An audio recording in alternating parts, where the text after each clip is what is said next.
सभी पदाधिकारी बंधु, संस्था के अध्यक्ष जी और समाजवादी खास करके भाई साहब जिन्होंने लगातार मुझसे संपर्क बनाए रखा पिछले 5-7 दिन से, हम सबके मार्गदर्शक माननीय आतम सिंह जी डोडिया साहब, उपस्थित सभी बंधुओं, हिंदी दिवस का जिक्र हुआ है आज और 14 सितंबर को हम सब लोग हिंदी दिवस मनाते हैं।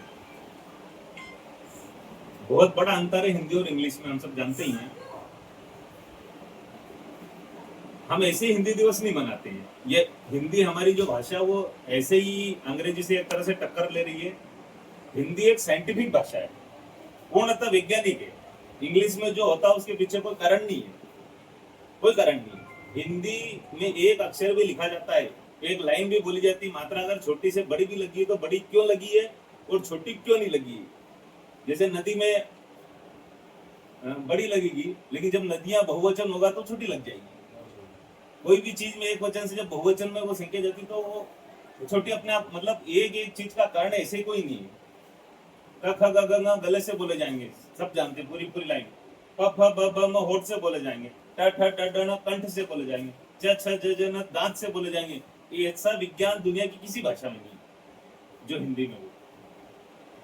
हम राष्ट्र भाषा उसको मातृभाषा ऐसे ही नहीं कहते, उसके पीछे बहुत बड़ा कारण है। वो दुनिया की किसी भाषा में नहीं जो हिंदी में हो। आप किसी को समझा दो, उसको 1 बार 2 बार 3 बार, उसको नहीं समझ में आती, कभी कभी परेशान करे जा रहा आपको तो उसको बुला इधर इधर आती, इधर तेरे को हिंदी में समझाता हूँ, उसको तुरंत समझ में आती, जल्दी समझ में आती भाषा। इंग्लिश इतना जल्दी समझ में नहीं आएगी, हिंदी जल्दी समझ में आती है क्योंकि साइंटिफिक भाषा है ना। इंग्लिश में ऐसा कुछ है नहीं। अब लिखने में भी जल्दी होती है। अब स्कूल लिखो, SCHOOL, आपको 6 अक्षर लिखने पड़ेंगे। हिंदी में लिखो स्कूल 2-3 अक्षर में काम चल जाएगा। चंद्रिका लिखो आप, CHINDRIKA, कितने 9 अक्षर लिखने पड़ेंगे। हिंदी में चंद्रिका लिखो आप, 3.5 अक्षर में काम हो गया अपना। शॉर्टकट भाषा है, सरल भाषा है। लेकिन दुर्भाग्य हुआ क्या है कि 90 के दशक तक, पुराने लोगों को मालूम है, 90 के दशक तक फिल्म में, किसी भी पिक्चर में आप देखना, जो शुद्ध हिंदी बोलने वाला पात्र उस फिल्म में रहता है वो या तो कॉमेडियन रहता है या विलेन रहता है। शुद्ध हिंदी बोलने वाला पात्र अगर उस पिक्चर में कोई है तो उसको हीरो कभी नहीं बताएंगे, या तो वो कॉमेडियन होगा या फिर वो विलेन होगा।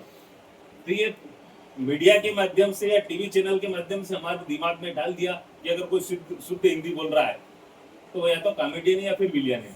और गानों में भी ऐसा ही हुआ है। 90 के दशक तक जितने गाने बने उस समय के, वो उर्दू मिक्स बने। ज्यादातर पुराने गाने सब उर्दू के या फिर उर्दू मिक्स हिंदी है, वो गाने अच्छे हैं। शुद्ध हिंदी का कोई गाना है तो वो ज्यादा उसको महत्व नहीं मिला। तो ये क्या कि धीरे धीरे करके आजादी के बाद हम सब लोग जानते ही हैं,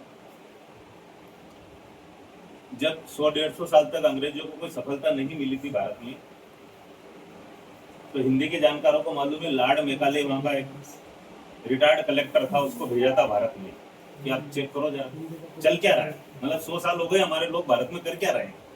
तो वो आया, मैक्स मुलर भी था उसके साथ। इन लोगों ने पूरे भारत का भ्रमण किया, एक एक प्रदेश में गए, चेक किया कि अंग्रेज क्या कर रहे हैं, कैसे लोगों को गुलाम बना रहे, कैसे हम कब्जा कर सकते। उन्होंने एक सर्वे करा, पूरी रिपोर्ट की एक फाइल बनाई, उन्होंने ब्रिटेन की संसद में पेश की। और वहां जब उसका वाचन हुआ तो आश्चर्य की बात यह है कि उसमें लिखा था कि भारत में अगर हम सत्ता स्थापित करना चाहते हैं तो वहां के गुरुकुलों को बंद करो। एक ही शब्द में उसने रिपोर्ट लिखी कि वहां जो गुरुकुल चलते हैं ना, इनको बंद करो, क्योंकि गुरुकुल में बच्चा देश, धर्म, संस्कृति ये सब सीख जाता, फिर उसको डिगा नहीं सकते आप। फिर उन लोगों ने धीरे धीरे प्रयास किए, गुरुकुलों को बंद किए, स्कूल चालू किए, अंग्रेजी शिक्षा पद्धति चालू की, जो वर्णमाला का जिक्र हुआ था अभी। अ से अज्ञानी, जब अनार से व्यक्ति स्कूल में घुसता था बच्चा तो ज्ञानी का बनके वो निकलता था, उसको सबसे पहले उन्होंने चेंज किया, अल्फा बीटा चालू किया। और अ से शुरू होगा तो वो जेड पार्ट जेवरा लास्ट में गधा बन के निकलता हो। गधा भी नहीं बल्कि गधा तो डंकी होता अंग्रेजी में, जेबरा बोलते हैं उसको। मतलब जो गधे से भी गया बीता होता है। इसमें काम का ही क्या होता है। तो ये क्या है कि योजनाबद्ध तरीके से इंग्लिश को डाला हमारे इसमें, और वो इतनी ज्यादा सामान्य व्यवहार में आ गई है कि अब उसको बदलना मुश्किल पड़ गया है। वो बहुत ज्यादा हमारे सामान्य व्यवहार में आ गई। इंग्लिश में मुझे कुछ ज्यादा ऐसा लगता नहीं विशेष महत्व का। अच्छा, एक ही बात इंग्लिश की अच्छी लगी मेरे को, हिंदी में तो हजारों बातें अच्छी है, इंग्लिश की मुझे एक ही बात अच्छी लगी कि किसी को कुछ कहना है आपको और आप हिंदी में नहीं कह पा रहे तो इंग्लिश में कह दो, उसमें ज्यादा बुरा भी नहीं लगता है। अर्थ भला ही वही है। जैसे कोई महिला पार्लर का काम चलाती है, कोई महिला जिम जाती है, कोई कोचिंग जाती है, कोई डांस क्लास जाती है, तो जो डांस क्लास जाती है उसको कह सकते हैं कि ये डांस क्लास ज्वाइन करती है। इसी बात को अगर हिंदी में कह दो कि फलाने की बहू नाचने जाती है तो उसको बुरा लगता है। डांस को हिंदी में नाचना ही बोलते हैं। तो इसमें एक ही मेरे को अच्छा लगा कि अगर इंग्लिश में किसी को कोई बात कह दे और उसको ठीक लग जाती है, हिंदी में अगर बुरा लगता है तो उसी को आप इंग्लिश में कह दो, मायने भले दोनों के एक ही है। तो चूंकि हिंदी हमारी राष्ट्रभाषा है, आप सब लोग इसके लिए प्रयास कर रहे हैं और इसका मान सम्मान बढ़ना ही चाहिए। संघ का भी ये शताब्दी वर्ष है, पंच परिवर्तन करके हमने 5 बातों पर ध्यान दिया। उसमें एक बात ये भी है, स्व का जागरण, स्वदेशी। अभी हम सब लोगों के साथ एक बहुत बड़ा धोखा भी हो गया, क्योंकि हम सब ने जब स्कूल में पढ़ा तो उसमें स्वदेशी का मतलब ये बताया हमको कि अपने देश में बने हुए सामान का उपयोग करना, ये स्वदेशी होता है। ये एक तरह से गलत ही हो गया है। गलत तो नहीं हुआ, लेकिन ये पूरा नहीं हुआ, अधूरा ज्ञान दिया। सब हिंदी की जानकारी है, तो स्वदेशी, इसको जब संधि विच्छेद करते हैं तो स्व मतलब अपना, देशी मतलब देश का। अब पूरे का अर्थ हुआ स्वदेशी मतलब अपने देश का। अपने देश का क्या? सामान का तो कोई उल्लेख ही नहीं इसमें। अपने देश का क्या? सामान का उल्लेख नहीं कि सामान उपयोग करना अपने देश का।